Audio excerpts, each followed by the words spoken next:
Hello, everyone. This is Joe Hage. I have the privilege of leading your medical devices group.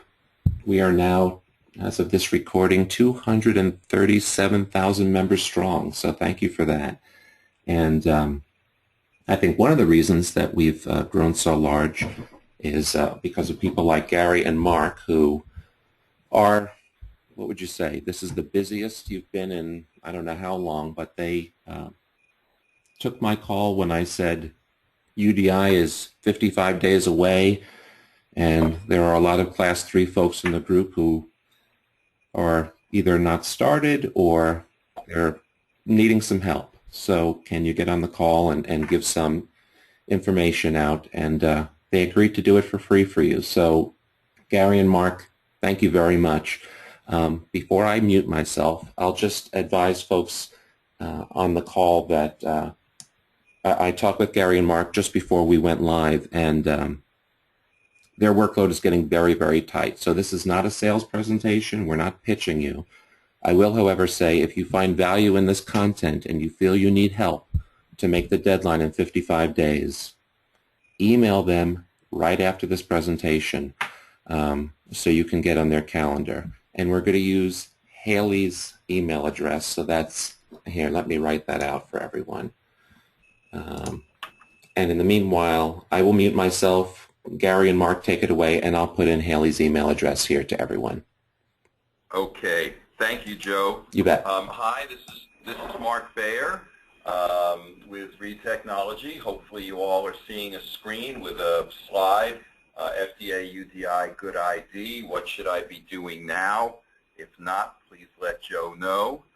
With me are two of my colleagues, Gary Sainer, who is our Senior Manager of Information Solutions in the Life Sciences here at Reed Technology, and Haley Lentz, who is our Account Executive in Life Sciences. And Joe is putting Haley's contact information, plus later on in the slides, Haley's information, including her phone number and all, will be presented too. So we have found, as Joe mentioned, that we always have a jam-packed hour, which always goes over for Q&A. Please, if you have questions along the way, please insert the questions or use the chat feature on GoToWebinar, and we'll get those questions here immediately, some of which we'll answer in real time, some of which we will hold till the end, and then some of which we may have to answer after the session is over. In the past, we've gone past the hour and done as much as 30 minutes more of questions, and we are happy to stay on the line for that additional 30 minutes going forward. Okay, Gary, if you could go to the agenda page, please.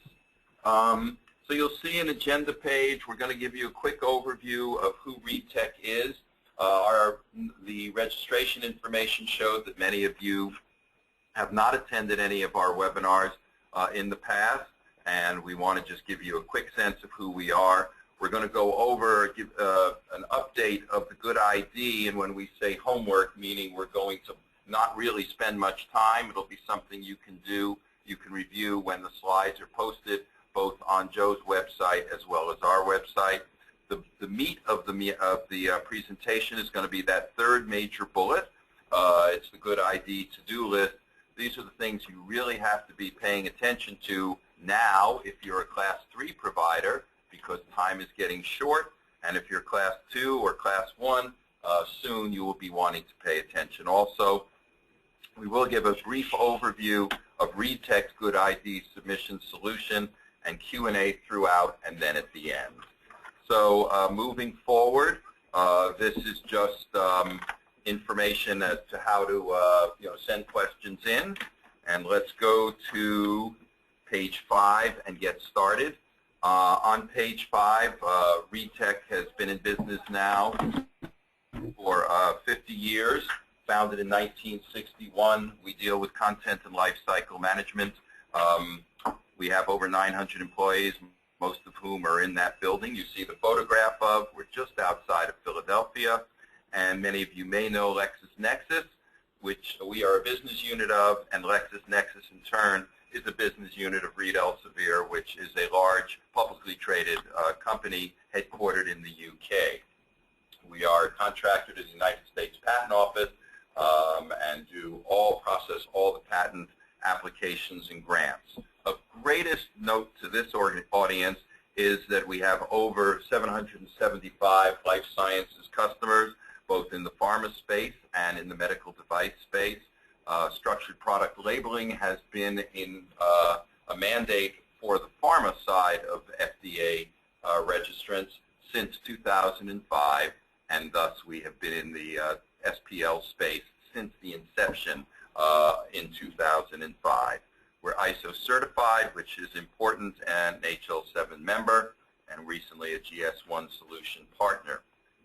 On page 6, and I'm purposely going quickly here because we want to get to the more interesting material, structured product labeling. We've been involved, as I mentioned, since the outset. We have over 775 clients. 4 of the 5 largest pharmas in the world are our customers. One of the top 3 medical device manufacturers is a customer already as UDI gets started. We have created over 30,000 SPLs. We have a lot of experience in that area, in this area. We have a wide number of global customers, and we also have a number of our customers, a large number, use the electronic submissions gateway service that we offer. I won't dwell on this slide. We have a lot of experience in SPL, and that's what slide number 7 shows. The one thing I do want to mention, the very last bullet at the bottom of the page, we are currently participating in the FDA CDRH GUDID load testing, and that has been very beneficial. We've been helpful to the FDA, we hope, and it has been helpful to us to see how things are working at the FDA. So we are involved and always have been involved in supporting the FDA. Okay, this is the section that I was calling homework, meaning we're not going to stop on any of these slides. We're going to just page through them slowly but quickly because there's just not enough time to cover everything here. Most of this material is background material, and I'm suspecting now that the GUDID and UDI activities have been out there for some time, that most of you are aware of much of this information. Okay? So with that in mind, we're going to just quickly flash slide 9. I do want to point out on this slide, slide 10, that the key date is where the arrow is pointing, September 24th, 2014, for Class 3 manufacturers. Next page talks about some key FDA documentation, and you can look at this later. The next page, page 12, offers you an easy comparison and visual way of understanding the difference between what is label data and what is GUDID data, and some of it overlaps, of course. Page 13 is some recent regulatory news, primarily from the FDA, and a brief new information from Health Canada saying that they've announced they're going to conform to IMDRF guidelines. And that's our homework assignment that we've breezed through. Now we're on page 14, and we are the Class 3 providers. Your deadline is soon, and so things are fairly time-sensitive for you, with the September 24th deadline being 55 days away. And the Class 2 and Class 1 providers, particularly the Class 2 providers, we're going to actually express a few reasons that Haley has found out in conversations with many customers and prospects as to why Class 2 people might want to get started a little earlier. With that, we'll go to page 15. And you may recall that when you registered for the webinar, there was a brief survey on SurveyMonkey, and these are the results of that. The first graph in the upper left just lays out the number of number of companies who are in each individual class, and obviously, as I'm sure you all know, being industry folks, that the Class 2 and implantable, life-sustaining, and life-supporting group is the biggest group, about twice the size of Class 2 and of Class 1. and we're not sure where the uncertains or not applicables came from. The second box to the upper right, how far along are you in identifying, collecting, organizing information? If you're a Class 3 provider and you're in the not started or planning area, then time sensitivity needs to be kept in mind. If you're a Class 2 provider, then you have a little more breathing space. And then the last graph is, have you decided what method you will use? And we'll discuss methods later on to make more sense of that. This page 16, is just to give, this is information that Haley has brought back from her contact with many prospects and many customers. And it's interesting that customers of device manufacturers such as hospitals and healthcare providers have started UDI, their own UDI implementation process, and in turn are starting to ask of their medical device suppliers to provide UDI information. So that becomes something you want to factor into your thinking if you're a Class 2 manufacturer. And manufacturers who do adopt UDI early will go into the GUDID database early, and thus their products will be visible to many people that much sooner. You might want to look at the idea of starting early as a way of smoothing your workload, because there are going to be there's a significant amount of content that needs to be captured, collected, organized, etc. And starting early will give you a leg up on that. The FDA, it could be like tax day in the sense on April the 15th, a lot of taxes are coming into the IRS. There are an awful lot of products in the Class 2 category, and if you get a head start, you don't have to be concerned that as that date approaches in September of 2015, that there might be any bottlenecks. And international compliance, the sooner you have your arms around the FDA's mandate, then you'll be in much better shape for international mandates as they come into play. Okay, I'm now going to turn this presentation over to Gary. He will probably not talk as quickly as I did because he's going to cover the real substance of the presentation. What do you need to do? What are the steps that you need to be thinking about to become UDI and GUDID compliant? Gary? Well, a quick hello to everyone. This is Gary, and what I'll do is walk through some of the steps that we've identified. These are high-level steps. We try to include some very pertinent facts and individual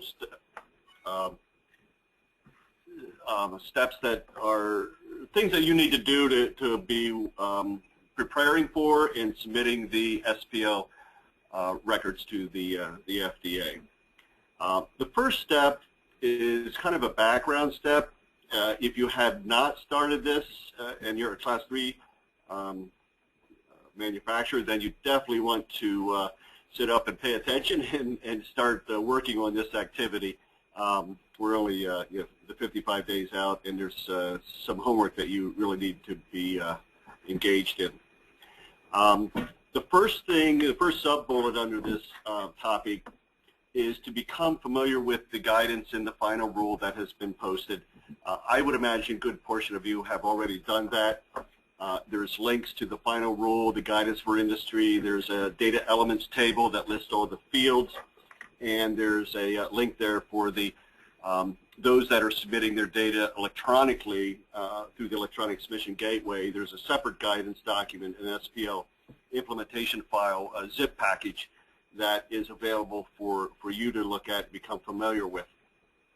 So that's basically going through becoming familiar with the requirements are. And in some cases, you'll find that there are some exceptions that you can make use of. We don't have the time today to walk through all those details, but we can talk one-on-one at a later point in time if you have questions. There's also issues that may affect your direct marking of the product itself. And in this guidance is all the timing, and very similar to the chart that we cruised over a little bit earlier.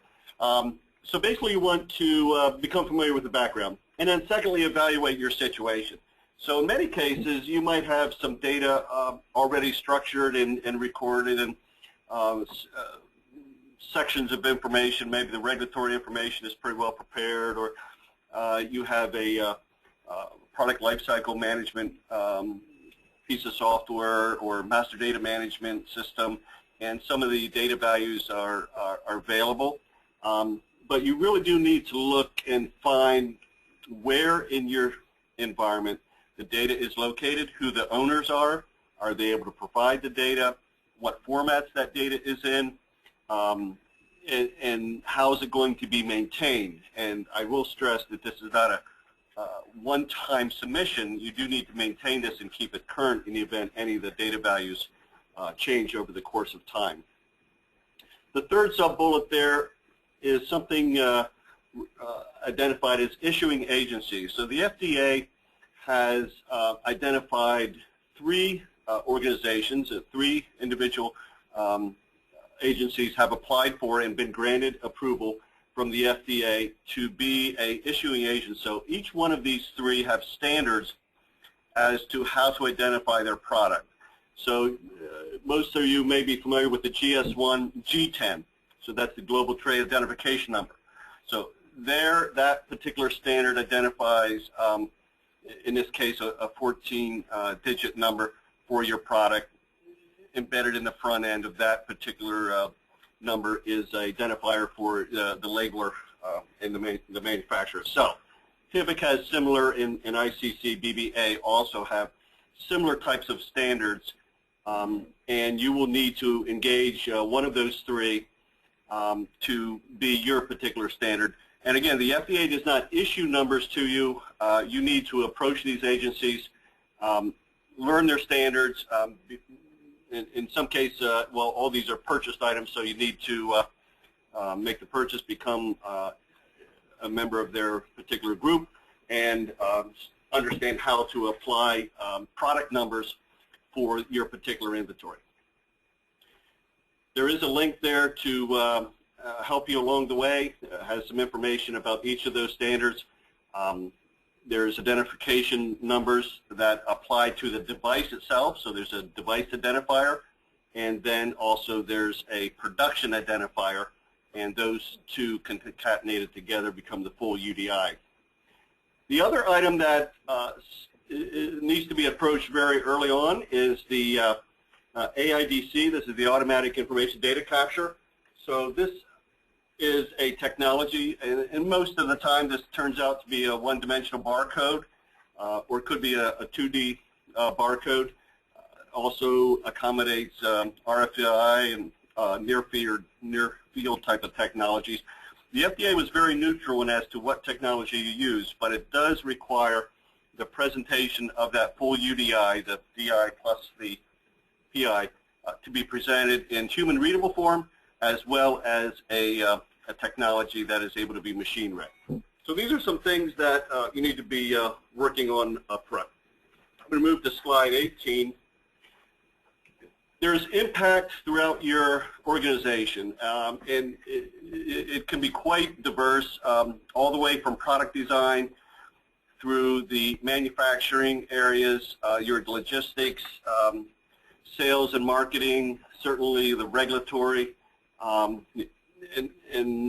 As you do your analysis and determine the scope of that, you'll find that data that is sitting in your project lifecycle management, your ERP systems will need to be updated, and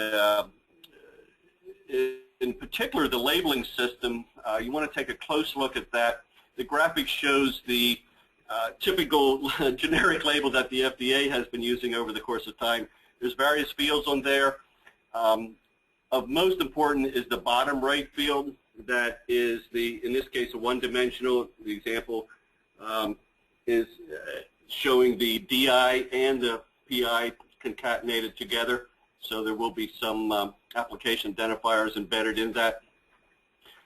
If you're not using one of those three issuing agencies, then you'll need to look at the template and figure out if you have, first of all, space to include a UDI on that label. And you'll have to start updating the actual templates and the content to have this particular label updated out on the production floor. Gary, we've received a question which is very relevant to the slides you're on, so why don't we answer that question in real time. All right, the question reads, what is the lowest level of PI info in the barcode format? And let's see, the test strip carton or the test strip bottle in the carton. Okay, so the final rule addresses this particular scenario where it applies a UDI to both the product and the packaging. So it's a two-fold, two-tier type of presentation that needs to include the UDI. So the question there is, to answer the first portion is, it does apply to both levels, the product itself and packaging. Just a side comment, unique UDIs need to be applied to multiple level of packaging up to what is called the shipping level.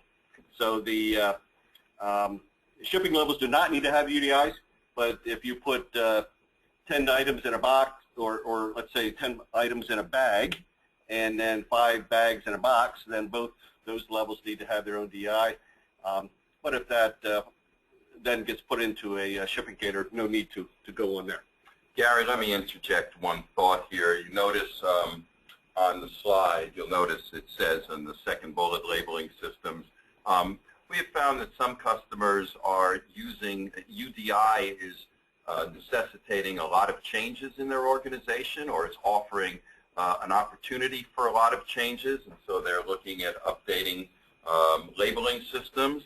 Though this is not yet officially announced, I just wanted to give a preview that Technology is teaming up with Prism ID, who is the leading labeling system manufacturer, to offer an end-to-end type of solution to customers, so that if you need to, if you're using UDI, if UDI prompts a review of a whole lot of parts of your labeling activity, and you're looking for a solution that would have your labeling system, would bring you a strong labeling system associated with a GUDID solution, we, being Prism ID and ReadTech, are going to offer a seamless solution for that. More about that will be announced shortly, and so I don't want to take any more time here, but something to keep in mind. All right, let's go back to the steps then. We talked about doing some background homework. Step 2 here in front of us is updating your systems, in particular the labeling system. I'm going to move to the next slide, and that is now going to step 3, where this is a little bit more intense, where now you're collecting the data that must be submitted to the FDA into their GUDID system.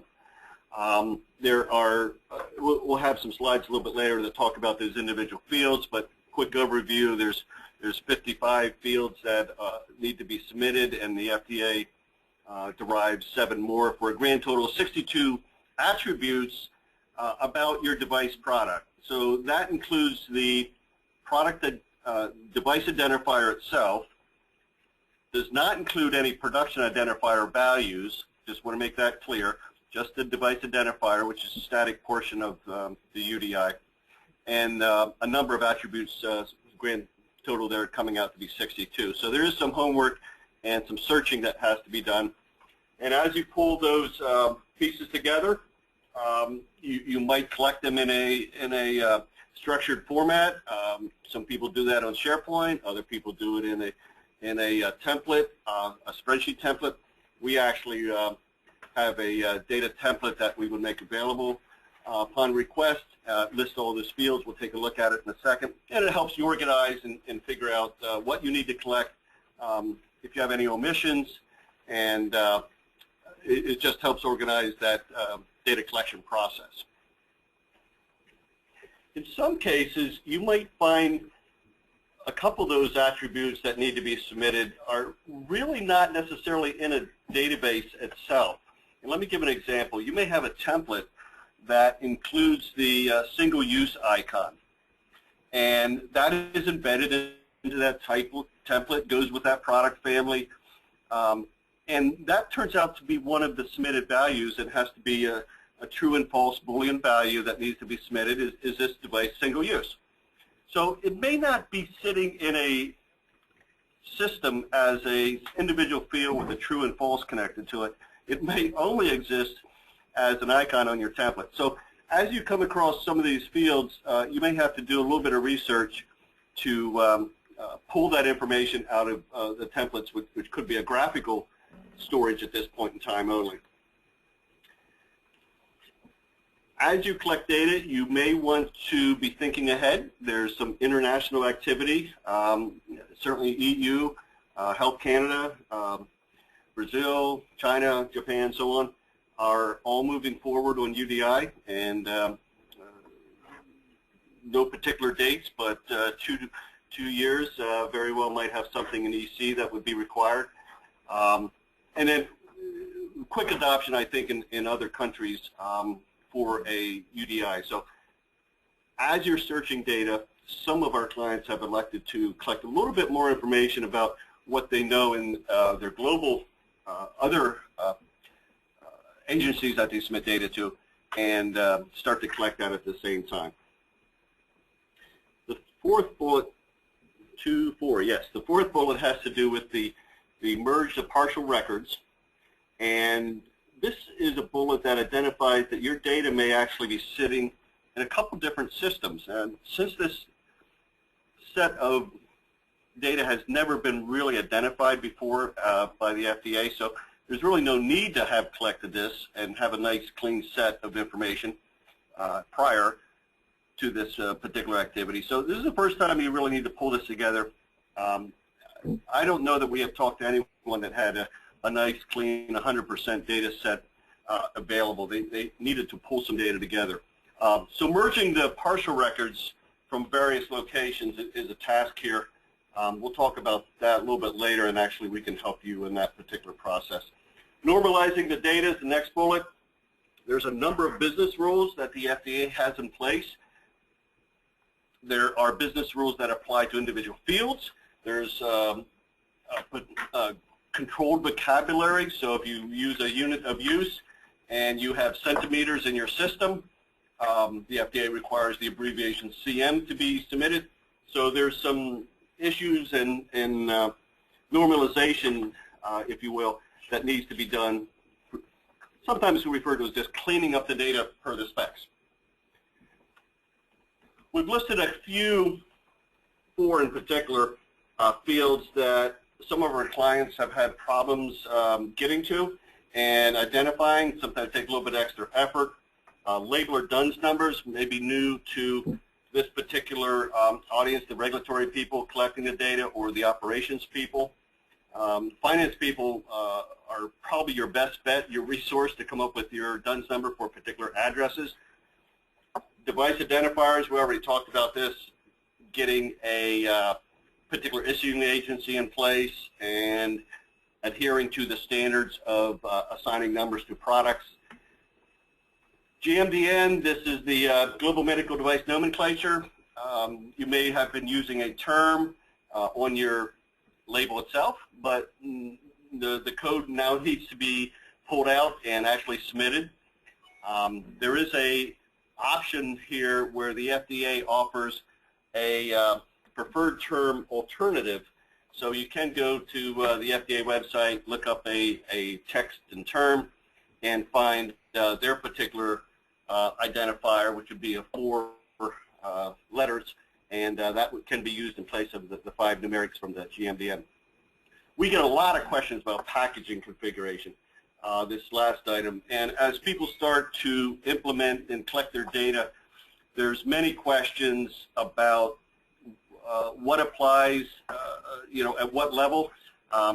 There's exceptions for kits, which and other types of combination products that come into play, and there's some unit of use exceptions, and this may take some time if you have a complex type of structure, and figuring out what are the particular data values and how are you going to record this information to the FDA.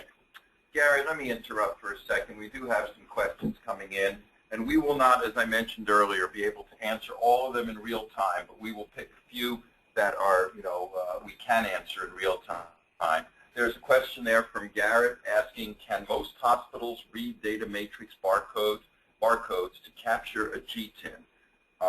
Do we know the answer to that? I personally don't know that. So, and that could vary and is really a item that you need to take up with your particular buyers. So some hospitals are high-tech and moving quite readily along, and then would be able to use the data matrix as no problem at all. But even as you move into different single D and 2D barcodes, there's various symbologies inside those particulars as well. So you obviously want to make sure that when you pick a technology that you can accommodate it internally in your system, or you may need to update readers, and through your logistics chain as you move the product and distribute it out to the end user. Excuse me. They also need to be considered, and they obviously have readers for tracking purposes. And then to this question, Mark, the actual end user, they have technology obviously to keep track of inventory, and at the point of care, many times there's tracking of the device as it's applied to a patient. So all that needs to be in consideration in as you look at making checks. Right. And let's move on. Okay. Let's go to the next slide. This was the list that we had talked about and I referred to earlier. These are the 55 fields that need to be submitted, and 7 of them have a little asterisk next to them, and that indicates that they're derived by the FDA. Certainly won't go into all these, but the major categories have to do with identification, and the most important one is this second item in the top left, the primary DI number.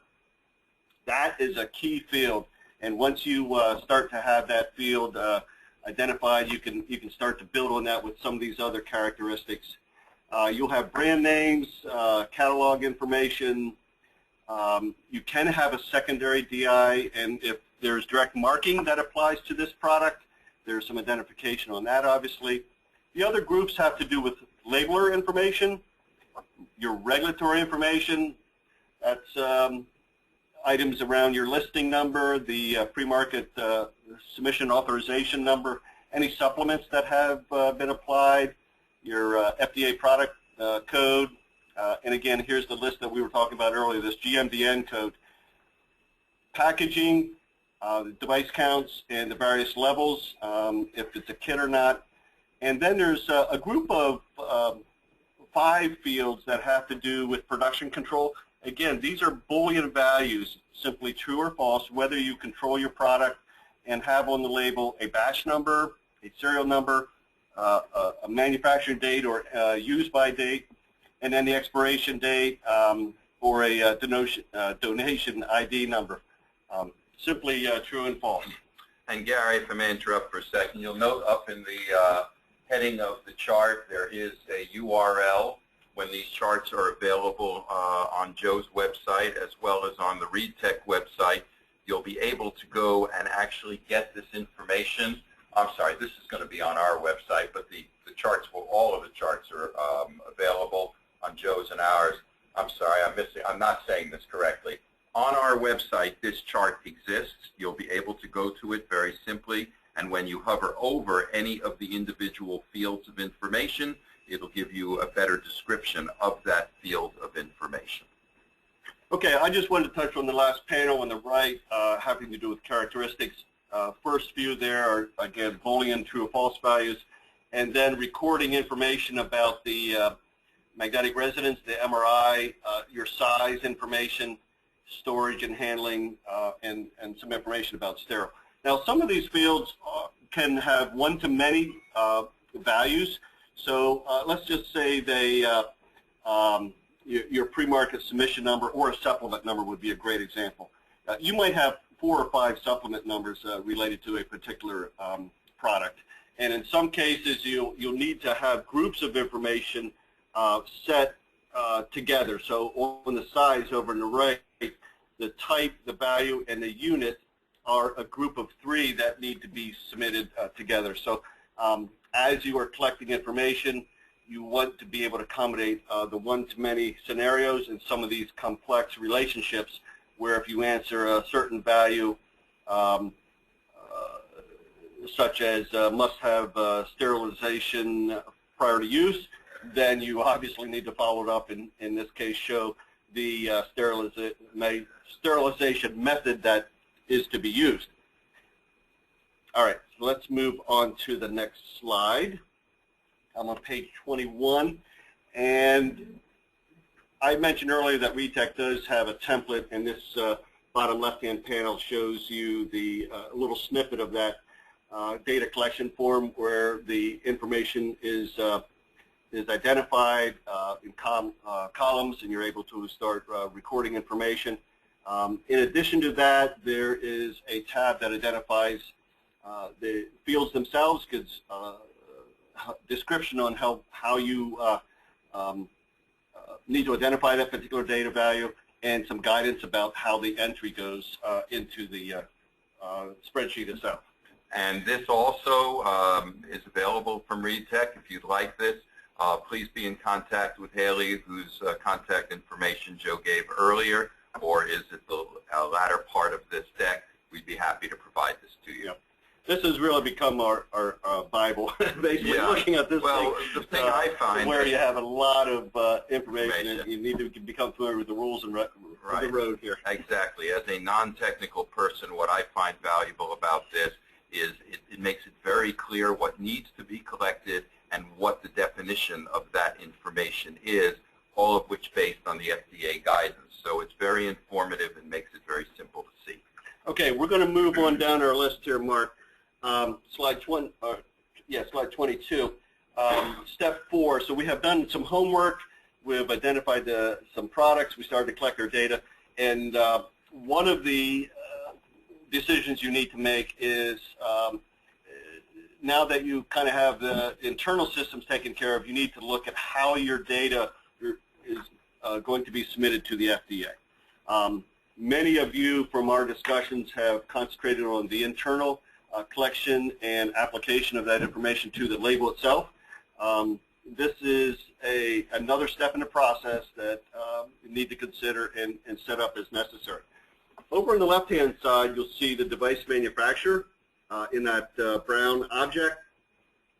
And there's this device data that we just talked about collecting in the center oval there. Getting that information to the FDA is can be accomplished by 4 different methods, and I'll go through this starting at the first one I'll talk about is at the top. So one way is to create an account with the FDA using something called their GUDID web interface, and actually all of these methods need to have that particular GUDID account created. But in this first model, the data is made available to a manual entry operator, and that particular person keys the data in, and now you are able to make entries. Obviously, it's a methodical, pretty labor-intensive process. There's some labor quality or some entry quality issues that you might need to check on, so an entry person and a quality check person, and really intended for those manufacturers that have a relatively low interface or low volume of in their inventory. And just to make it clear, that manual data entry operator that Gary is showing there is someone on your staff. It's an employee of your company. That's no one at the FDA who's doing that for you. Right. Okay, so let's move down to the second method. This method describes a hosted system where you make use of technology that's hosted and made available to you. You don't need to set up the infrastructure, the hardware. You're able to basically rent that particular platform, but you are responsible to process that data through the system. Many of these scenarios have, and I would think almost all of them, would have electronic data being imported into their system. They use databases to hold that data version it, build SPL, and this is the first that we actually talked about structured product labeling in this scenario, but the FDA does allow electronic submission of that data in an XML file that they have defined, and putting that data, capturing it into this particular format, and then that can be submitted automatically to the FDA through their electronic submission gateway. This is an option that allows electronic processing. Allows you to control that. You're not burdened with some of the infrastructure costs, but you are pushing the data through, monitoring the workflow, and causing submissions to happen. Another scenario would be the third one listed there, is the outsourced service model. And in this case, you're making use of technology, again, outside of your firewall, but the burden on you is really just to collect the data electronically and submit it to your third-party service staff.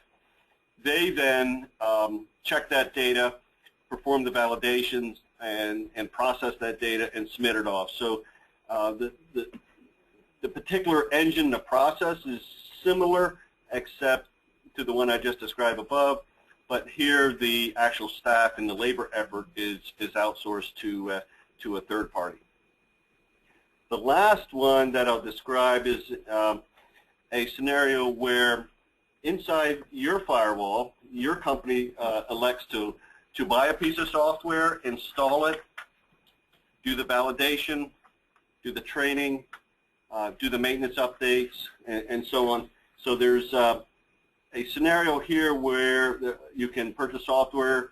You can actually build it yourself if you so elect, or there may be an upgrade to a particular piece of software that you have now. So if you have a PLM or MDM system, you may have a UDM module available to you, and you could layer that particular functionality on top of some existing software. And in this case, you're responsible to pull the data together, get the data into the system, and do all the platform validation and setup. Mark, did you have a comment on that? I just wanted to point out that the two in the middle, the hosted software or the SaaS service and the outsourced service, are offerings that Reed Technology makes, and we will get into a brief description of our services at the end of the presentation. Okay, very good. Mark, this next slide, 23, because of the time, I'm not going to dwell on this one. This is another homework slide. Right. Look at this at your leisure, please, so we can keep moving along. Yep. It simply compares the different values and some of the costs and descriptions that I alluded to earlier. As you, again, select a particular method, this particular slide 24 that we're now looking at can, you should consider some of these things, how you're able to leverage your knowledge, whether your vendor is 21 compliant, and what type of capabilities that you can use. I will make a mention of the one down here at the bottom.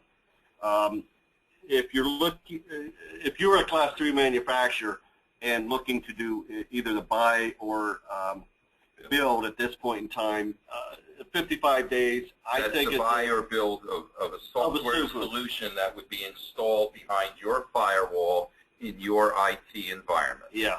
I think reasonably the time is too late for this particular scenario. It takes a significant amount of time to work through your procurement, your approvals, the implementation, startup, validation, and so on. So this may be out of the question for those scenarios.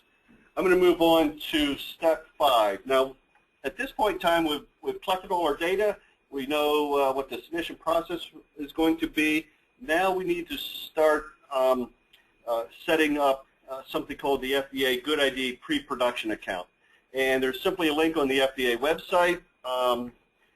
Your name, the organization, email, and phone is all you need to request this, and you can simply submit it. And what you will receive back is this form, step 5B, where, and this is just the top portion of the first page. There's 3 pages. But you put your information in about your organization.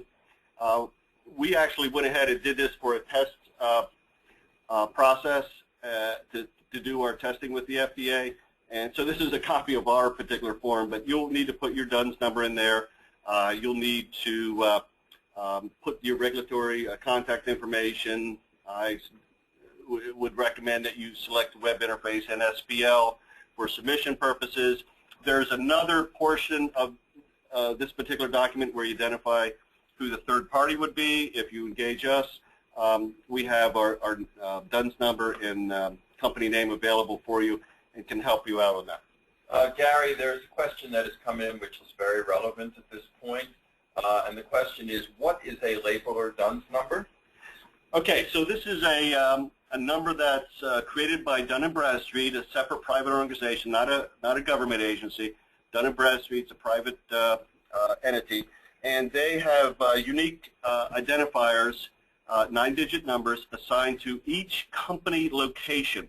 So if you have a headquarters and 5 manufacturing sites, you'll actually have 6 independent DUNS numbers. And the FDA has elected to use this particular agency rather than start up another list of codes and identifications for establishment sites. They've elected to use this agency, Dun & Bradstreet, to identify those establishment sites. So we have some links at the bottom of this page in the appendix about how you can go to Dun & Bradstreet and actually find a code that may have already been assigned to your site. Or you can, if you don't have one, you can engage Dun & Bradstreet to create a new one on your behalf. Gary, another question just came in. Is there a cost for opening a GUDID account? There is no cost for the FDA GUDID account. There's no cost for the Dun & Bradstreet account either that I'm aware of. If you want expedited services, then there is some payments. Okay. All right, so let's move on. We now have submitted this form. The FDA will give you some credentials back, and you can now open up a pre-production account with the FDA. Now, in the event that you are submitting electronically, so we talked about the different methods, if you are submitting electronically using SPL, then you'll need to include step 5C and the next one, 5D. If you don't already have an electronic submission gateway account, then there's some steps to contact the FDA. There's some detailed steps here. I won't go into them, but basically you'll need to get a non-repudiation letter in place with them, set up a digital account. You need to send some connectivity tests, some compliance tests, and then apply for a production account. So basically this process, 5C, creates a submission service for you. And it's relatively independent of CDRH. So this is good for actually many of, or all the centers that accept electronic submissions. I will make note of the bottom where, as part of our services, we have this account already set up. It can be used for multiple clients, and this particular step is part of our delivery to you. The follow-up is a set of 4 test scenarios. So again, if you're using the SPL submissions, after you get your submission process in place, the electronic submission gateway, then the FDA, CDRH would actually like you to submit 4 test scenarios just to make sure that the whole soup to nuts submission through electronic submission gateway and getting the data into the GUDID database is all able to be done in a pre-production mode.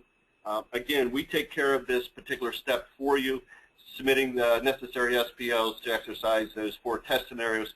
And upon completion, successful completion of those 4, then you can now go to step 6, and where you apply for a GUDID production account. You use the same application form as before. The FDA would like a fresh copy of your intent and definition of the users and who has rights to do what, that sort of thing. Then you're ready to go live. You're able to submit data, and you're able to do some either manual entry, manual viewing inside the FDA GUDID web interface, or you'll be able to submit your automated bulk entry through SPLs. And final bullet there, now that's that in place, you have ongoing maintenance. Mark, I think that's the quick steps, 1 through 6. Okay. Highlights, a lot of detail underneath them, but I think that's the necessary steps. Okay, fine. Now, if we could, this next slide, these next couple of slides deal with RETEC's GUDID solution. I'll make this quick. This is slightly salesy. I want to be honest about that, but we want you to understand our solution, and it's really very straightforward and very cost-effective. So the key slide is this slide right here, and you'll notice that what happens here? There we go. You'll notice that the medical device manufacturer is over on the left again, doing data collection in the following some of the guidelines that Gary mentioned earlier. That can be imported, right? This is our solution represented by the blue. We accept data in XLS format, XML format, GDSN format, or simple text format. We take that data, we transform it, load it into and validate it as we load it into our database.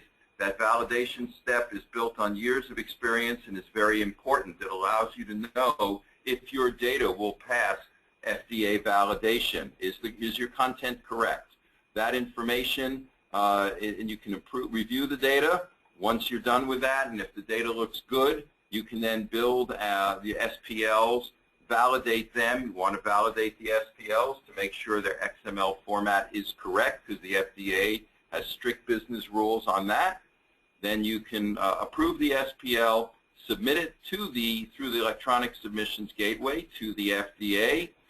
There are 3 acknowledgments that come back. One acknowledgment means it got to the front door of the FDA successfully. The second acknowledgment means it got to the front door of CDRH successfully. And the third acknowledgment, the most important one, did it pass? And if you have successfully gone through the validation here and the validation here, the odds of its passing are very important. A question just came in, is what is meant by validating the data. We are following a series of rules that the FDA has established, plus additional rules that we have gained over years of experience, where we look at the data to make sure it's correct. I'll give you a simple example. The DUNS number, all DUNS numbers are 9 numeric characters. If you by accident submit 8, we'll flag it. If you submit an alphabetic character amongst those 9, we'll flag it. So we have codified all of these business rules and our years of experience to make sure that the data is correct. Please understand, if you provide us a value of 27.2 and it should have been 2.72 because you moved the decimal place incorrectly or somehow that happened, we will never be able to get that because we don't know the content specifically. But we know the format of the content, and any rule that we can apply, we have applied. So I just wanted to clarify, sometimes validation is used for compliance purposes. Yes, it is. So we do actually independent system validation, computer system validation with the traditional IQ, OQ, and PQ activity. So I think, Mark, you made it clear that what we're referring to there in the previous instance was data validation, where we're checking against the specs. Yes, this is very data. This box right here is very data oriented. It's your data, your content. How does it stack up against the FDA's guidelines and business rules?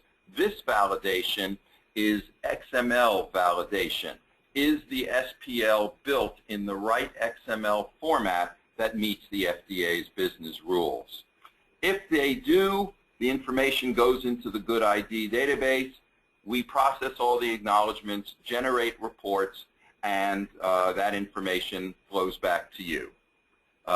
We don't have enough time to go into this in greater detail, but Haley, of course, will be able to do so.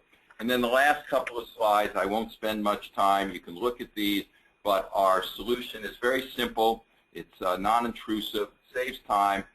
My favorite is it's cost-effective because you are sharing costs, if you will, in a outsourced or SaaS environment. And then it's flexible, as we've pointed out. A couple of quick things I do want to mention. The system can absorb not just the data that the FDA demands, but can absorb much other data, which is helpful to you if you want to put in proprietary information that won't be sent to the FDA, but will help you organize your data. And also, we have the ability to easily expand the content we capture so that information necessary for other global regulatory authorities can be captured. And then when they come online and their mandates go into place, it'll be a simple button press to send things out to Health Canada or send things out to the PMDA. The system is compliant. I'll let you read that. And the point we made earlier and Joe made earlier, 55 days until Class 3 submission. There are some resources that you can look at if you wish. There's Haley's full contact information. And now we're ready for Q&A, and there is also additional resources at the back. Okay, so Joe, that takes care of the presentation piece. Thank you, Mark. There are a lot of questions. There here. are. I forwarded a few to Haley. You might have them already, and I have dozens more. For our listeners, okay. This is not an unfamiliar scene. We're an hour into the presentation. Almost every single person who signed on is still here, very attentively, and we have more questions than we'll be able to answer. So know that I will send an email to you later today with a link to this recording and to the slides. I will follow up with a transcript when I have that available. And if you need to go, no harm, no foul, that's all good. But if you have time to stay on, we have a lot of questions, and they may be helpful for everyone. So, and we're. I just wanted to. Go ahead. No, I'm sorry, Joe. I didn't mean to talk over you. Just wanted to say that we'll be happy to stay and answer questions until until the time runs out. So why don't we start taking these questions as we see them? There's a question right here that did those last two steps. This is in reference to the chart I was showing here. Did those last two steps apply to a company entering data into the GUDID database themselves? Reference, no. This is the, if you recall, let me go up. Yep, there it is. Remember, we discussed 4 different approaches that you can, as a manufacturer, use to submit content. You can go through the FDA's provided GUDID web interface. There is no charge for using the FDA's interface, but the way it's set up, even the FDA admits that it is best suited to low-volume submissions because you have to manually enter each record one by one by one, and then there is no inherent database for subsequent updating, etc., and it would not have much value in providing your information to other regulatory authorities. This is very much FDA specific. On the other hand, the other 3 methodologies will offer you greater flexibility because they're all built on a database, and having a database is going to offer you a great deal of capability. So Mark, I see another question about the direct marketing activity. Yep. And this particular scenario has some components that are sold on their own, and the question is, how does direct marketing apply to them? So the quick little scenario is there are three criteria for direct marketing. First one being is that the product itself is multi-use, and secondly is that it's reprocessed in between each use or patient, and that could be a sterilization or a cleaning activity. And thirdly, it is not implantable. So if you meet those particular set of criteria, then direct marketing does apply. And in this particular scenario, the question came in with individual products being sold separately on their own. So if you're able to have a buyer identify an individual item, and it's ordered and delivered and tracked and all identified all its own, then each individual item would need its own UDI and direct marking. Second question that I was looking at here had a question related to the whether more than one barcode is allowed on the label. That's a great question. So you might have a barcode to satisfy the FDA UDI requirements, and then internally you might use a different technology for that particular tracking activity inside your system. And from what we're able to gather from the final rule, that is allowed, but you do need to have the UDI in place. Your additional identifiers can be on the label as well. There was another question that had to do with the legal owner, the device legal owner versus the labeler, and this is pretty common. A lot of people have this question. And the FDA has taken a stance where they define a labeler, and then the question is, you know, who is the labeler, right? So in some cases, a labeler will be the actual manufacturer, and they might actually have a contracted manufacturer doing the actual processing and labeling and kitting of the product and putting labels on devices. As we understand it, the FDA has come back. I've actually asked this question to their help desk, and they said that the manufacturer and any contracted manufacturer or other owners need to work it out on their own as to who will make submissions. So as I read it, the final rule, that is, the device manufacturer, the legal owner, is the labeler. As you record that labeler DUNS number, there is intent that the FDA has noted in their final rule that the labeler and the address, well, I should say the organization and the address on the label itself should match up to the submitted organization DUNS number. So that way, if a end user is looking at the GUDID database, which we know will become public, and they're starting to have questions about whether a product has a recall or whatever, and they want to track it down. So there's an address and name of a company on the label of the device itself. That should match up to the DUNS number that's in the FDA's database. So there is a little bit of question on that. I understand it's not super clear, but the intent is that the DUNS number submitted pointing to an organization does align with the label and address on, or the organization company name address on the label itself. There's a question about international organizations may not have a DUNS number, and that is true.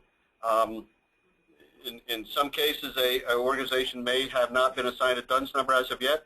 We have found from previous experience in the pharmaceutical space that Dun & Bradstreet is rather progressive. They have a huge amount of not only U.S. but non-U.S. entries into their system, and organizations around the world, from here to China, literally, have already been identified and have DUNS numbers. So, but in any case, if you find that you don't have one, Dun & Bradstreet will create one for you. There was another question about the turnaround time for test submissions. Yep.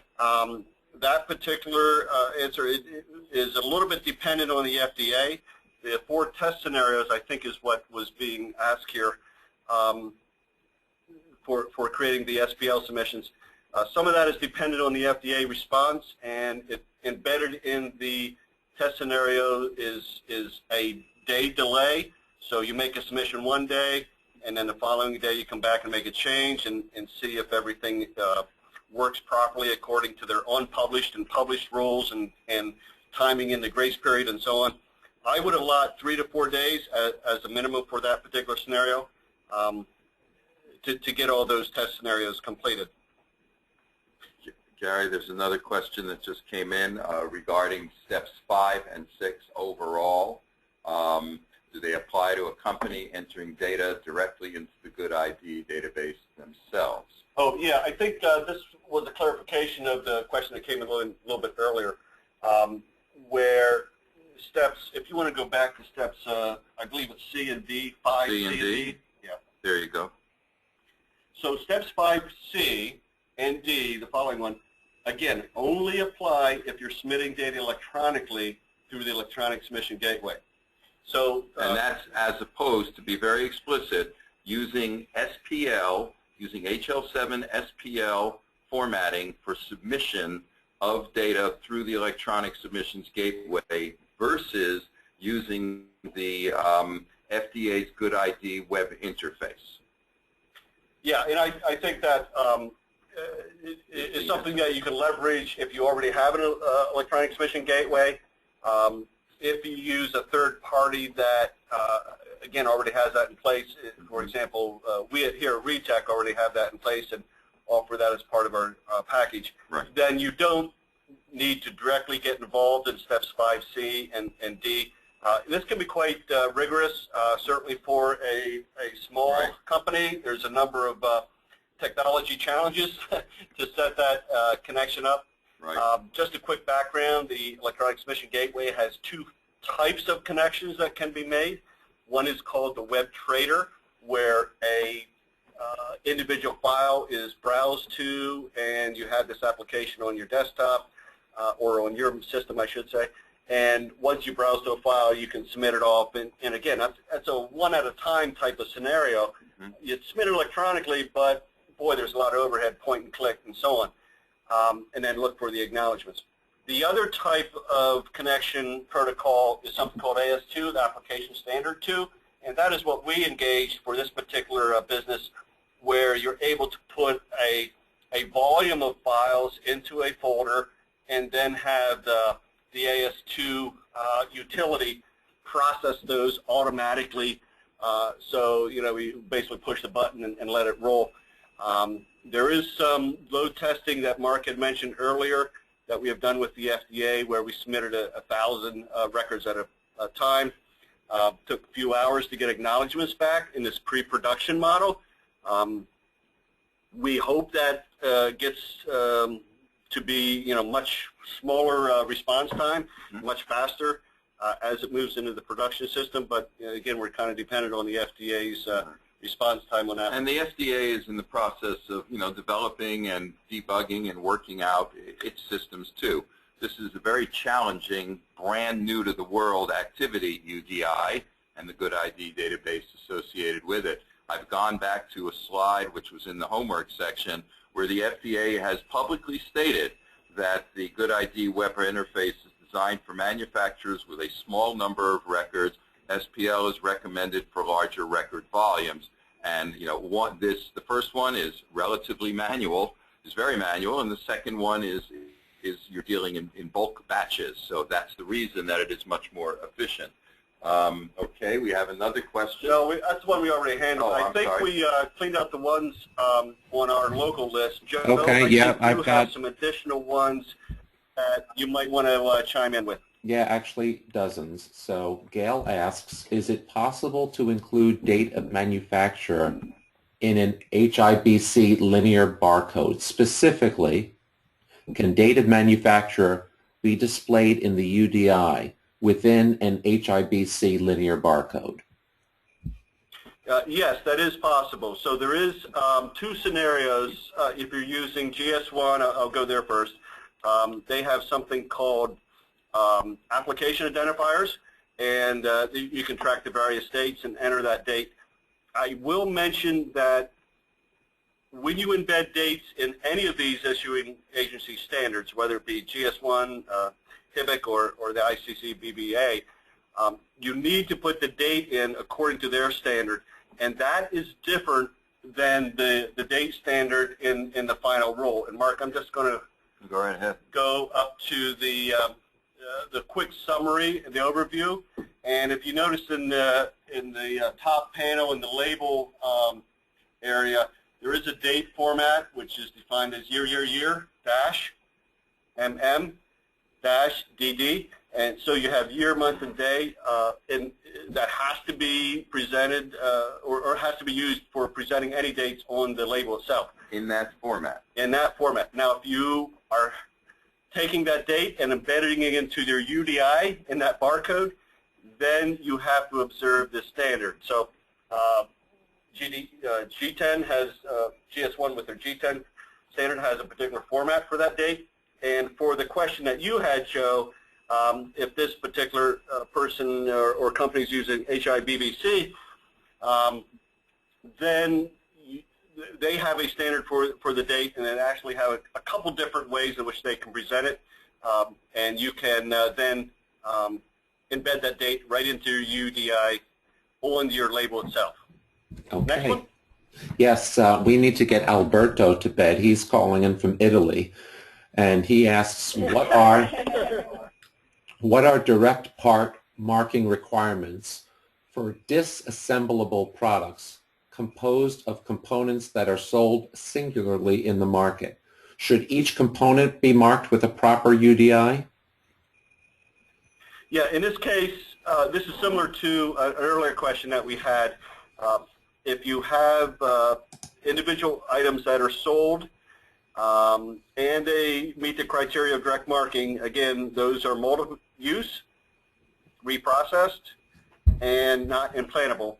So if you have a device that meets those criteria, then and it's sold separately, then you need a separate UDI on each of those devices, and a device needs to be marked with direct marking. Now that actually can be one and the same. We'll just stop here just for a second and talk about direct marking. Actually, and let me interject a question from Jim. When is a device considered too small to be direct marked? Very good. So if you go through the final rule, the FDA actually had some comments come back in their proposed draft regarding devices that are way too small to identify or be able to mark. And they do have that exclusion in place where if it's physically way too small, and let's think about it, a stent, for example, or something it's really small. Now, stent is implantable, so it doesn't apply, so that was a bad example. But if there's a device that is extremely small, they have excluded direct marking for those. I would highly recommend, and the FDA has mentioned this as well, that you so mark that in your design master file. So now you have some record that you looked at the scenario, the requirements, you looked at technology, and you made the decision that it's just not feasible. And then record that particular decision, date and time, sort of thing. Now going back to the direct marking, your various technologies are available: chemical etching, laser etching, ball peening.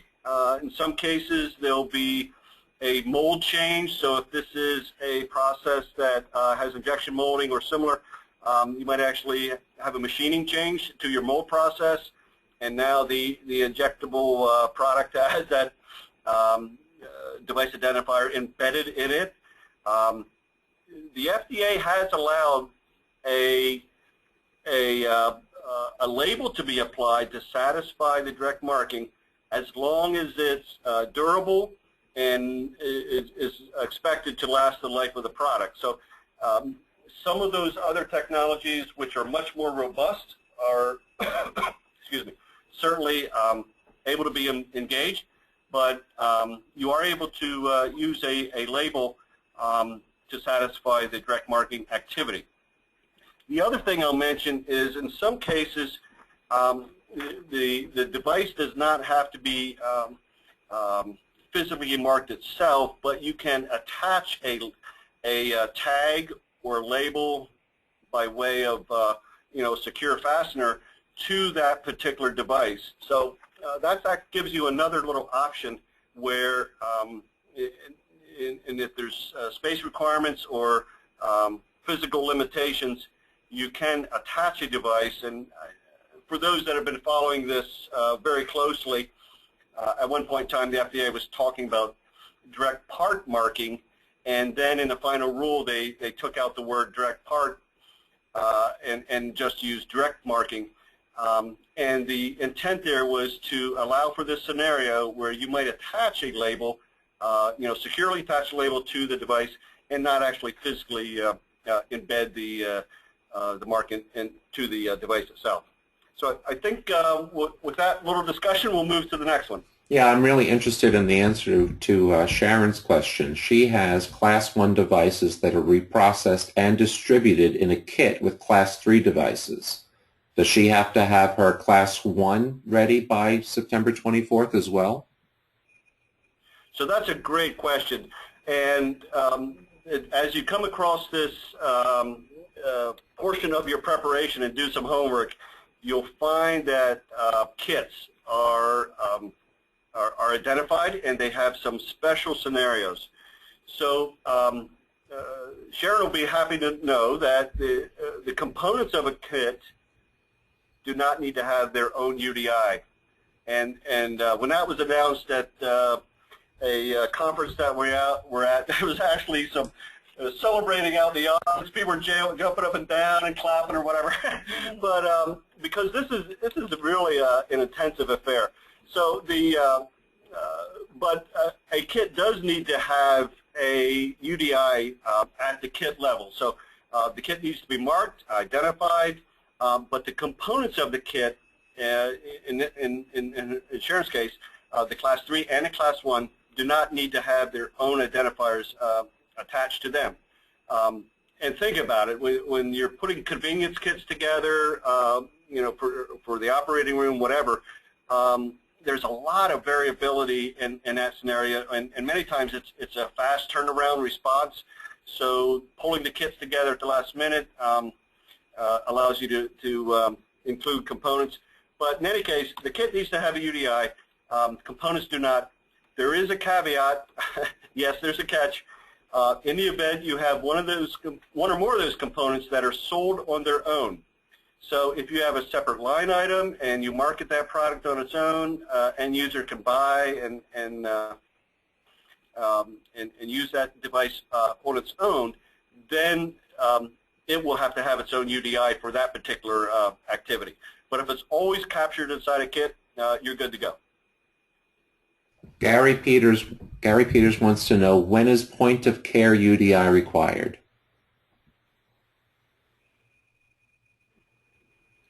So point of care UDI, this comes up, I'm not sure if he was thinking of this, but I'll give a scenario that the FDA uses quite often. Let's say there's an adhesive bandage box, and inside that box are 10 individual adhesive bandages. And in this point, there's actually exclusion for this scenario. It's called the unit of use exclusion. And the box itself would need to have a UDI connected to it, and the label and registration to the FDA GUDID. But the 10 individual adhesive bandages in the box, as long as they are single use and all of the same version or model, then they do not need to have their own individual marking and don't need a UDI label on them. There's a little bit of a scenario, or there's a little bit of a hitch where you actually submit a virtual device identifier when you make a submission to the FDA. So you create a number, but you don't ever have to apply that number to the label of the 10 individual bandages. So I'm not sure that was where he was going, but if there's further questions, then why don't we follow that up with a later question. Well, Samuel asks a similar question, and he gets extra credit because he says, what about adhesive bandages you brought up in your first webinar? So he's been doing his homework. Along with single-use devices, how do liquid chemicals apply? Just used once and washed out? Does that still fall under single use? So it might be falling into the combination product, where many times you'll have a in this case, a drug product or a vaccine type of product that is connected and delivered with a medical device, and let's say it's a syringe or one of these injectable pens, that sort of thing. There is situations inside the final rule that are very explicit as to how to handle those. The combination product itself needs to have a UDI. There's a couple scenarios where if the combination product has an NDC number, then that can be used at that higher level. But the device itself, if the combination product has an NDC number, then the medical device still needs to have a UDI. If the combo product has a device identifier, then the components do not. So I think we really have to look at it on an individual basis. There are some special technical scenarios that would apply. I would recommend that he talk to us, and we can point him to where that is on a final rule, or look that up on his own. There is exclusions that are defined in the final rule. But in any case, probably walk away from this knowing that your medical device, if it's in a combo product scenario, then you'll need some type of identifier either at the kit or the individual product level. Gordon wants to know who issues the UDI barcode. Is it the issuing agency? Yeah, so that's a good question. The issuing agency, as you signed up, and I think I mentioned that we here at RETEC, even though we don't make any devices, we actually purchased 100 G10 numbers, and I think we signed up for HIBIC as well, just to go through the exercise of see how this works. And what we discovered, and I'm sure many of those in the audience are aware of this, but as you sign up with an agency, let's say it's GS1, and I'm not favoring any one or the other, but the agency themselves will give you a first set of numbers, and let's just call it the prefix, where a set of numbers is applied to your organization, and that might be 4 or 5 characters. The balance of those characters in the full device identifier needs to be administered by you, the manufacturer. And you meter out those, you assign those to individual products in your inventory. So you'll have a series of numbers, all starting the same because they're all supplied by one manufacturer, and then you have individual numbers applied to your product in various configurations. So each of the more common standards, GS1 and HIBIC, have a scenario where the agency applies the first couple characters to the labeler, and then you as the manufacturer take care of the second half. Nathaniel wants to know what is in the production ID, guidance from FDA or internal format? Is it more than the lot number? Okay, so that's a good question. So there are a couple things in the production identifier. They are coded by the standard. So again, if you're using HIBIC or other, you can read the rules in their standard about how to include production identifiers. And if a production identifier is on the label, and they include the serial number or batch number, or the manufacturing date, or the expiration date, or if it's a human HCCP type of product, then there'll be a donation number. But if those particular numbers are on the label itself, and Mark, you called that up, thank you. There's a couple identifiers on this particular example. Over on the left-hand side, there is a lot number, and there's also a use-by date, so that's your expiration date. I think those are the only two dates on here. Yeah. So if one or more of those production identifiers, if they appear on the label, then you need to embed that value in the production identifier on the label itself. So the actual lot or batch number, if it's 123 on the label, then you should see 123 embedded into your production identifier.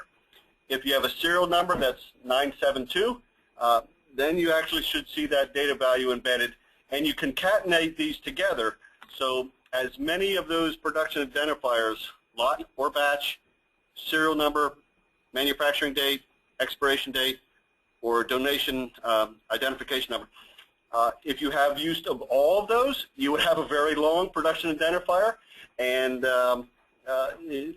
actually on the other side, if you don't have any at all, then your production identifier is null. So, you know, going from one side where there's nothing on the label all the way to the most complex side where you would make use of a lot, batch number, serial, manufacturer date or expiration date, and a VIN number, for example. So, yeah, if it's on the label, you'll need to include it in the production identifier. Just one quick reminder, when you're submitting the data to the FDA to the GUDID, you simply record a yes or no, not the value of your production identifier. So do you control by serial number, yes or no? The actual serial number is not submitted. Go ahead. Ewa wants to know if the device is a system containing several components, parenthetically attachments, all under the same serial number. Is it necessary to apply the label to each component? So this is a good question. We actually get this pretty often, Joe, where the question is, I have pieces that are components to the system itself, and they are all necessary for the system to operate. And if they're delivered together and it's one system, then one UDI applies. In the event that there's separate accessories that can, again, be sold individually, marketed individually, delivered individually, then the intent of the FDA is to have individual UDIs on those. In the event that there's spare parts that are being delivered, now this is a spare part that's sold on its own, but it's actually being delivered and then installed at the user site and put into the system. So now it's replacing one of the original delivered parts. Spare parts do not need to have a UDI on them. So there's a couple different scenarios when parts are being delivered. Just to summarize, accessories need to be identified with UDI. Spare parts do not. And a system that is comprised of multiple components, all necessary for the system, can have a single UDI. Kim and John want to know, how easy is it to change or update data elements submitted to GUDID? Once it's submitted, how often does it need to be updated? Variable information such as production control will continue to change over time. Yeah, so that's very easy to be done, and some of that is dependent on what particular method you use.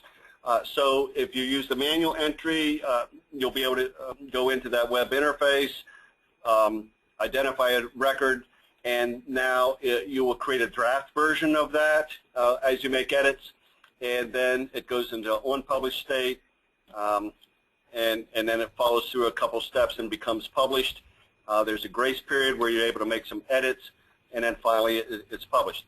So the other methods where you're using SPL as the submission, again, as you have changes in your source data, then you would simply do a refresh and push that new record with the changes in it through the system and submit that new SPL, and that overwrites, actually doesn't overwrite, it creates a new version in the FDA GUDID. So technically it's not hard to do. I think it's really just a matter of taking that data and making the change and retracing the steps that you made on your original submission. I will mention that the FDA has some rules about what fields can be changed when. So when you publish a record, there's a 7 calendar day grace period where you can change many of the fields, all the fields except for the published date itself. After those 7 days, there are a number of fields that become locked, and you're unable to change them. So if you see an error, the FDA talks about some special scenarios in that case, but some fields are locked, and then if you find that you need to change that, or if you retire that particular product, and maybe there's a model change, and you no longer distribute that, well, you can submit value to the GUDID and have that device go into this state where it's no longer marketed. And then you can submit a brand new value that has the new model number or an version connected to it, and it'll be a separate record. It won't be an edit to the original record. So I know we don't have time to go through, but of those fields that we looked at, those 62 fields, there is a document available from the FDA that specifies what fields can be versioned and changed over the course of time once it's published, and what fields are fixed and static. And if you need to change it, you really need to retire that record and create a brand new record. We're at 90 minutes, but the good news is that I can see all the remaining questions on one page. The bad news is Anne-Marie from Copenhagen just signed off because dinner was on the table. So two questions about kits. If components in a kit, this is from Izzy, if components in a kit don't need a UDI, how will a user look up a component in the GUDID when there's no UDI on the component? If no PI on the label, will the UDI just be the DI? And what about the direct marking of kits? How should they be applied, for example, on trays? So the first portion is really a question for the FDA. I don't know how one, like an end user, is able to decipher a particular item that came as part of a kit. And when you think about it, maybe the kit packaging has now been discarded, and you're left with 5 items on the table, and the bag that kept those together is now out in the trash. I don't think the FDA, well, I know they initially tried to have every component identified. There was a large pushback from the industry indicating that there would be a burden, so I don't have a good answer for that first one there, Joe. That's a difficult scenario where the packaging may be discarded, and now you have some items that don't have a device identifier on them. The second part about direct marking, there was a question that came up related to this, I don't know, a few days ago, and we're waiting to hear back from the FDA. In the event a kit includes some devices that would normally on their own be candidates for direct marking, but now they're delivered as part of a kit, does the direct marking still apply? So one side of that argument says because the item, the device, is part of a kit, UDI does not need to be, is not applicable, because components are exempt, and only the device needs to be identified, or only the kit itself needs to be identified.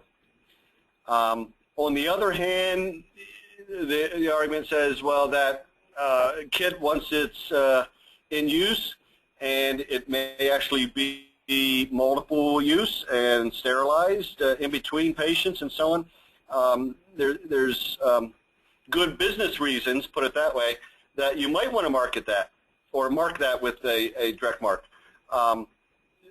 We haven't heard back, for that particular answer. So I'm going to plead, pending on that one. We need a little bit of time to come back to that. This third one now is our longest of our 3 webinars, but I'd like to invite Abe, Donald, Joseph, Lauren, and Lynn to stay on the line. These will be our last couple of questions, okay? Okay. Lynn wants to know, How do you claim compliance with UDI if the date format with the barcode standard is different?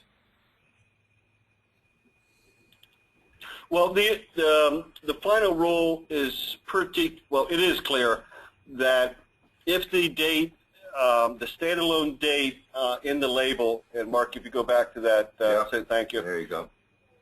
There's another detailed blow-up, I think, of just the label itself.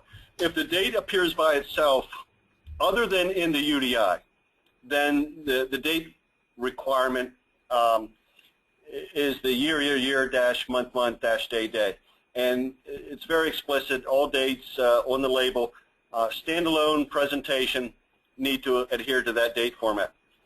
And yet, the FDA UDI was very clear as well that when you embed that date into your UDI, in the bottom right in this example, Mark, if you have a production identifier expiration date, let's say, then the date in there needs to conform to the standard. So when you think about it, the barcode reader that's reading that 1D or that 2D, maybe it's a data matrix format or something, that reader is using the standards and the specifications to decipher that particular code according to the GS1 or the HIPAA standard.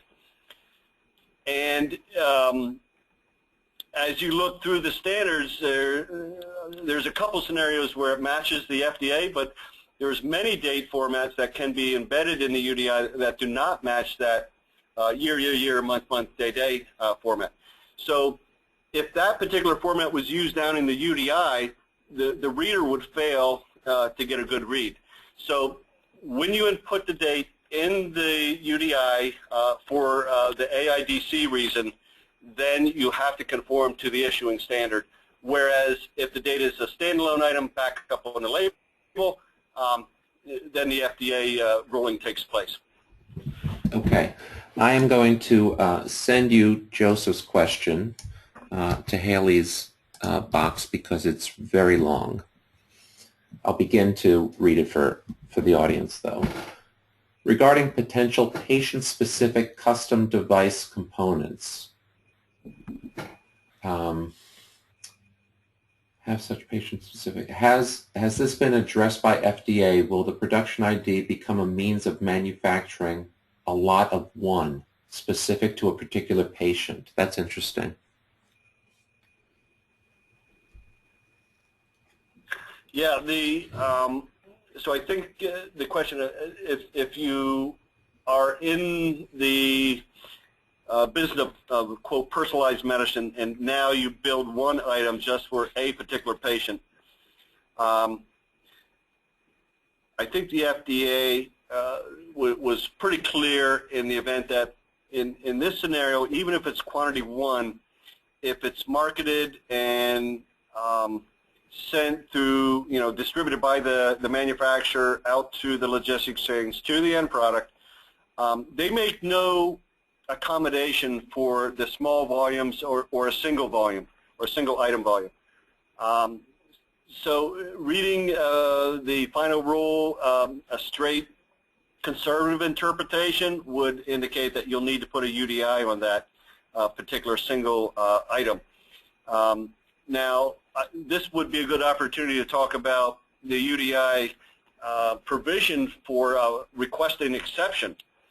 So there is a clause in the final rule that says if you would like to apply for an exception, here's the way to do it, how to send the request in, what to submit, that sort of thing, and the FDA will evaluate that and let you know. So I would recommend, the manufacturer in this case pursuing that to see if their single use would be exempt from the UDI. A straight read, I don't see any volume accommodation. I forwarded you a question from Abe. If you could read it aloud.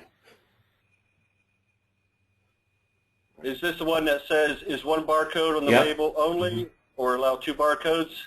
Yes. Yes, I think we addressed something similar to that where we mentioned that you definitely have to have the AIDC for the FDA, and let's say it's a single barcode for that scenario. If you want to have an additional barcode, that is acceptable for your internal processing, and there's some possible confusion because as you go through the logistic chain, either the delivery organization or the end user now kind of has to figure out which barcode to use. One will work, and the reader may not understand the other nor have any reference to the other. So, as I understand it, it's allowed to have multiple identifiers and barcodes, but you might want to try to help your users by identifying which is which. All right, there's another one from we are only making Class 1 products, but I like to make decisions earlier and start preparation early. Good for you. All right, can you suggest when is the best time to start step 1 to be safe for meeting the 2020 deadline? I think that's 2018, yeah, deadline that you need to look at, considering all the work that need to be done. Right, so we have been engaged in working with a number of Class 3 manufacturers, and in some cases it's been pretty intense, 9 months easily for data to be gathered, cleansed, data validation. In this case, they were making use of templates and processing data, and wanted to do some exercises. And we certainly are receptive to clients that want to do a user acceptance test for meeting all the compliance activities. So again, some of these things take time, and we offer test scenarios and UAT environments to accommodate that. And it just doesn't happen overnight. So to answer the question, I would allot at least a year, but as Mark had mentioned earlier, you may find that your end users, your buyers, may start to ask for that information early. So let's just think about it. If you have a hospital that has started to change their system to accommodate UDI, and they are starting to track information, and they have a field in their system called UDI, and for purchasing, procurement, planning, and even tracking administration to the individual patient at the point of care, if they are starting to put that in place for the Class 3 devices and have that in their system, it's very likely, and we have seen this already, where those end users start to push and request early adoption of UDI for those other classes, Class 2 and Class 1 in particular. So in that case, in this scenario, the industry actually pushes the adoption prior to the FDA's compliance date. So just keep that in mind. Any more there, Joe? Yeah, we're down to the last two, and I will tell you that no one else who's done a webinar with the Medical Devices Group retains an audience like you. We are an hour and 45 minutes in, and you have half the audience still. That says something. This is a lot of value that you added today, so thank you.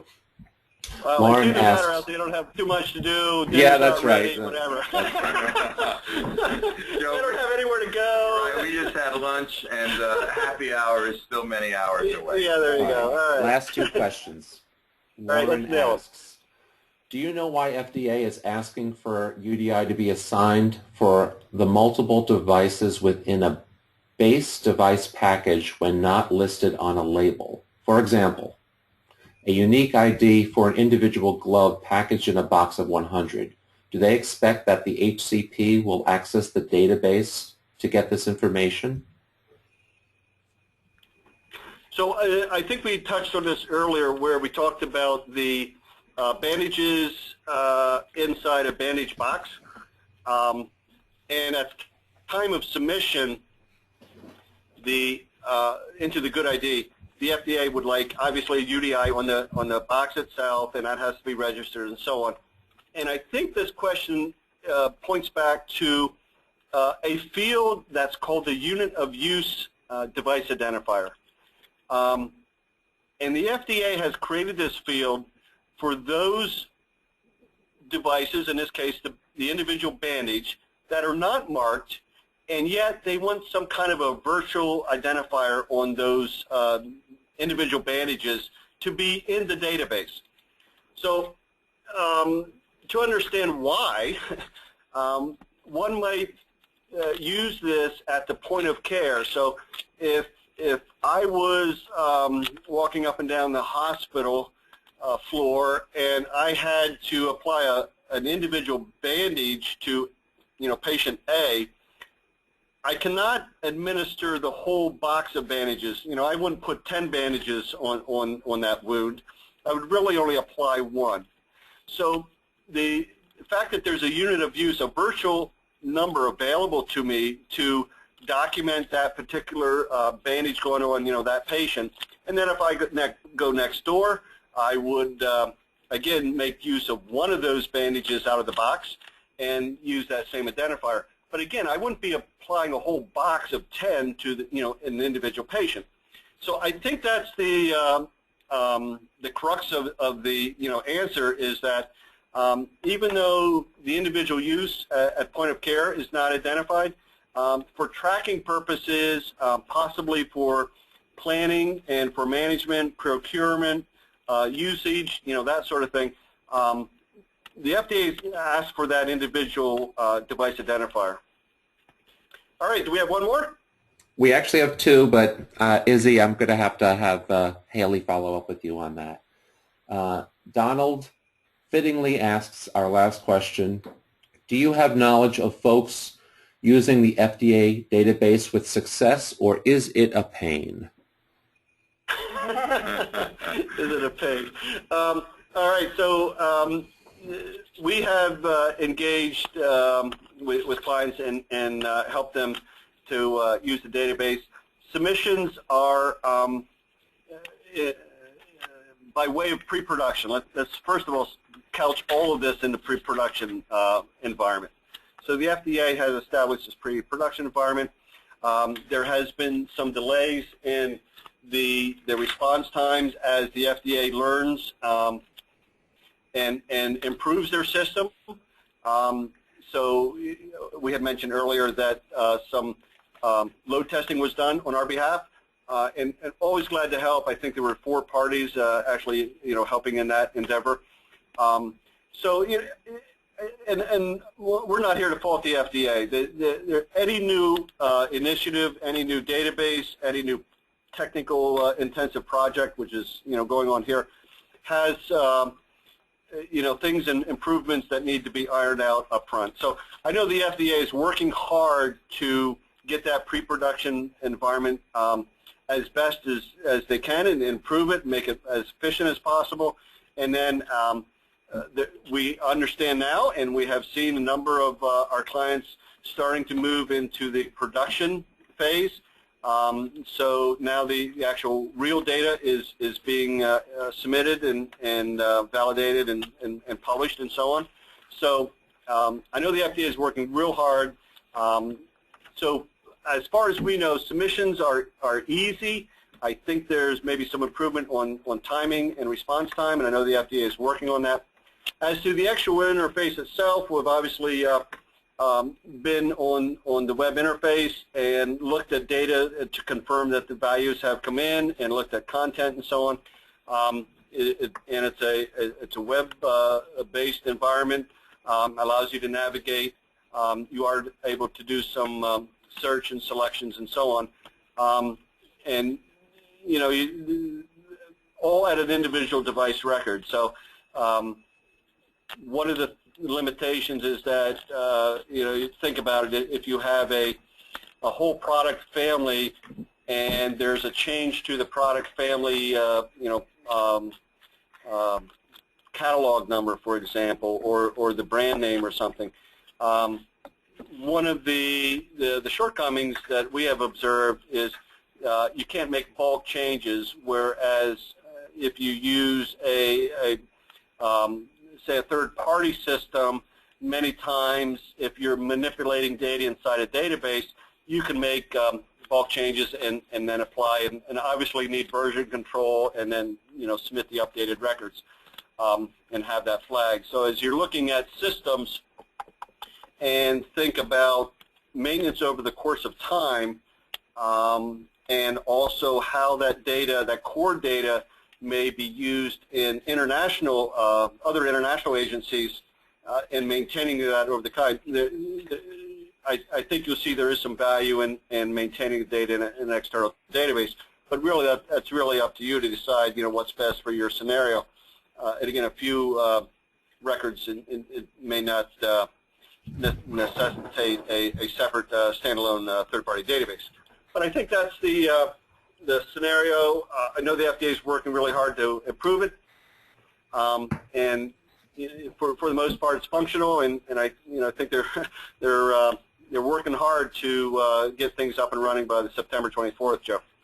Gary, I'll conclude this call the way I began it. I think the medical devices group is stronger with because of members like you, and the fact that you gave all these folks from all over the world this free information on what I consider to be among the hardest things going on in the space right now is a gift. So on behalf of the group, those who were on the call and those who will invariably see the recording afterward, thank you very much. Well, we were glad to do it, and yeah, on behalf of Mark and I, we're definitely glad to do it, and Haley's here working hard as well. We appreciate the opportunity to spread the word. Absolutely. Thank you, everyone. Look forward. And everyone else. Thank you, and everyone, look for an email from me later today with a link to this recording and to the slides. Transcript to follow. Thank you, everyone. Bye for now.